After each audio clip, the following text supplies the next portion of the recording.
Big up Bryan Callen. I recently saw this clip. Big up Unique. I got a heads up from this from Unique. I got a heads up on this clip courtesy of Unique. But before we play the clip that Unique mentioned, I thought this was very interesting.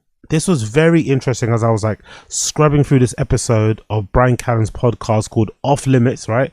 Bryan Callen Off Limits, where he interviews a guy called Jay Legend. And I thought this was a very interesting part because this made me think, is this the reason why Callen has been flaking on Brendan and TFATK? Arriving late. It seems like he's soft protesting and not doing a lot of Patreons. I think till this date, which is the 19th of December on the Friday, I think, according to Unique, because Unique rips a lot of the Patreon content, I'm pretty sure Bryan's only done 2 pieces of Patreon content. I'm pretty sure he's only done 2 pieces of the Fighter and the Kid Patreon content. I think he did like a video where they were like fake wrestling, right? Him and Brendan. And I think he did a Q&A. He did 1 Q&A. But he's missed a lot of recordings of the patrons. All the Q&As, mostly Brendan's been doing them. He kind of likes doing them because they're a therapy session and shit. But somebody did make the suggestion, or somebody did say their theory of why Brendan or why Bryan is not doing the fucking patrons might be because his pay has been cut. According to BGO, his pay was 25 grand a month. Now they moved to Austin and the views aren't as high as they were. The cost of living there is maybe cheaper, blah, blah, blah, blah. Allegedly, fucking Brendan and Legs have adjusted everyone's pay. So everyone's pay has been somewhat adjusted to kind of, you know, go with what is the market rate and what they're kind of currently doing at the moment. So Bryan's maybe not too happy that his pay's been docked. So in an effort to, you know, protest, he's not doing any of the patrons because he feels like he's doing them out of pocket and stuff, blah, blah, blah, blah. But I thought this clip was very interesting because I wonder if this is also another reason why he's not doing the patrons and why he's focusing a lot more on his own pod. Because look at this, look at this, look at this, look at this. He's got a sponsor on his own personal pod. He's got a MyBookie sponsor on his personal pod. Now, I don't know nothing about advertising and sponsorships. I don't have any on my channels. Even if I do blow up to a point where I do receive some, I'm not going to have any. I refuse all of them. I'm very anti-ads. I fucking hate ads. I'd rather just get supported from the fans that watch the show or AdSense and stuff. I don't want any intrusive ads. Zero. So I'd have no idea on how the ads fucking money and stuff works. But I'm assuming a fucking gambling link is not a, you know, it's not peanuts. They're probably going to pay you pretty decently if you're signed up with a gambling company or wherever it may be. So if he's got a MyBookie sponsor on his own personal podcast, on his own personal channel, is it safe to say that maybe Bryan is not doing the Patreon because he's focusing more on his personal pod and he's getting money from sponsors? That's maybe allowing him to make up the difference to get back that 25 grand that he was on before. Because we know he's got alimony, right? He's got crazy high alimony where he's paying like 20 grand a month to his ex-wife and shit, which has still got a few more years to go because I think his kids aren't 18 yet. Because I'm pretty sure alimony stops when you're 18. So yeah, I wonder if maybe this is the reason why we're seeing him not on the Fighter and the Kid as often. Now, I don't know if you guys know this, but Jake Paul is fighting Anthony Joshua this Friday. And MyBookie is, let me give you one example of what MyBookie is running for free. If Jake Paul gets punched in the face once, one shot to the dome, you win. That would be an example of what MyBookie is doing right now. Now, I think that Anthony Joshua is clearly a shoo-in to win, but that doesn't mean you can't win money on this game, on this fight. Look at the amount of effort and the enunciation and the energy he's putting into this ad read. I don't think I've ever heard him speak like this on TFATK. He doesn't even do the ad reads on TFATK, I don't think. I swear he doesn't do it. I swear Brendan does all the ad reads for the most part, or the majority of the ad reads. Look at the difference in energy, the difference in tonality, the difference in volume. You know, he's really like trying. Like obviously he fumbled a little bit there, but he's trying to do a good job. So I wonder if this is maybe another one of the things that's playing a part in him turning up late, not doing the Patreon, acting a bit lackadaisical with the pod, yawning all the time, looking like he doesn't want to be there. Because MyBookie makes it really easy to choose all kinds of ways you can bet on the fight. Promo code Callen, and they will cover your first bet. And I want to make sure I get this right, so I'm going to read this because this is pretty crazy.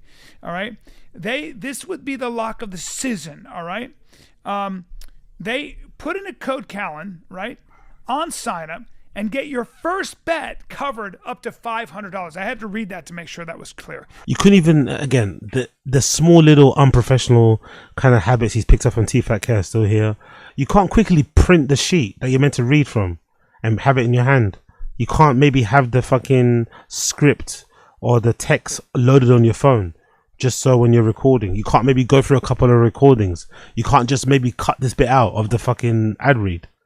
These guys get ad reads and they treat them with such contempt, right? Such laziness. It's like, come on, it's not that hard, really.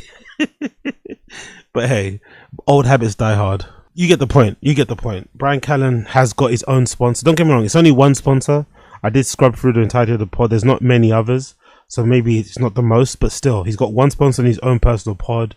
His channel gets decent views, by the way. I'm not going to lie. Bryan Callen's channel, in my opinion, gets decent views too.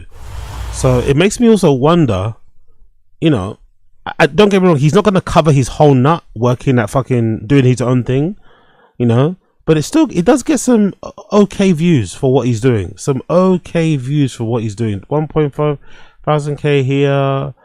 There's obviously his special got 200,000 K, 4,000 K. Actually, let me go for just, yeah, look, 13,000 for another video. Decent views, considering it's Bryan Callen, by the way. Decent fucking views, considering it's fucking Bryan Callen. So let's see how that develops. Let's see how that builds up. You never fucking know. Big up the stream chat too. Big up Coil in the stream chat. Big up Coil in the stream chat. Wagwan, my G. Big up Brian Laura too. I see you. Big up Big Booth. Exactly 20,000 a month is insane. Big up PP Yummy.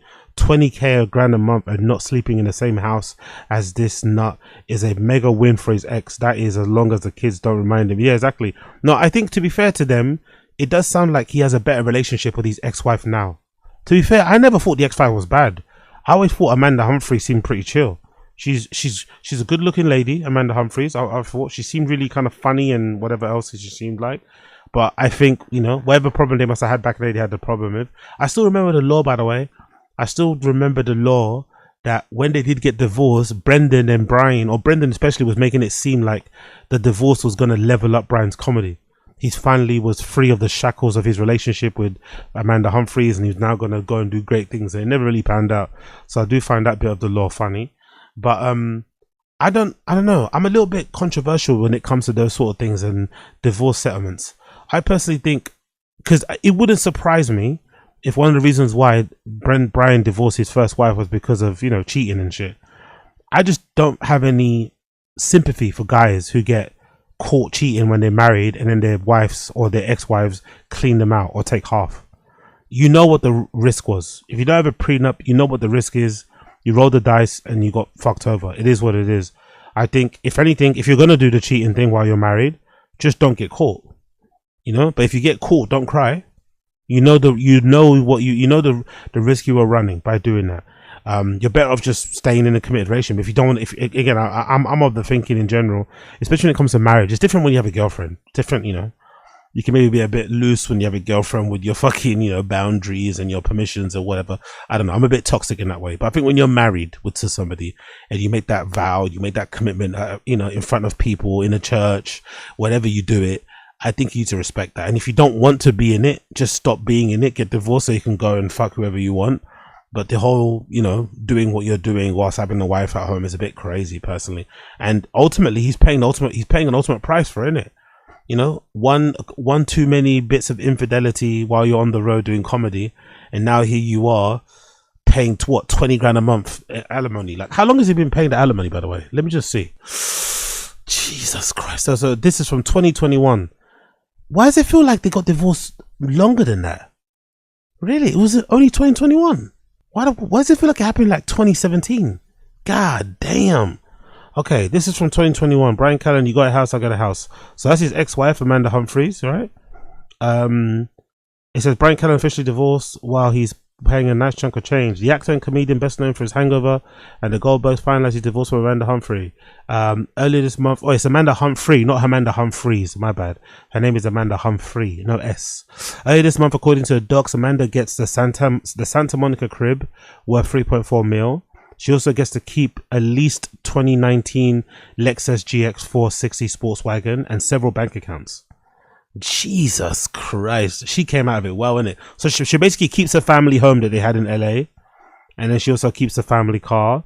Bryan will pay Amanda $11,496,000 every month in spousal support and $8,504 every month in child support for their 2 kids, 13, that 9-year-old, that. Speaking on those kids, Bryan and Amanda will share joint custody and have already hammered out visitation rights. Their 2 dogs are kind of a package deal with Stella.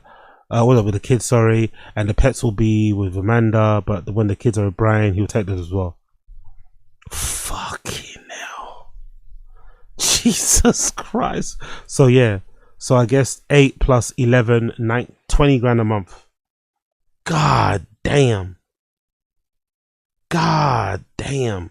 So people in the stream chat, please calculate it for me. How long does he, no, how long do you have to pay child support for in America?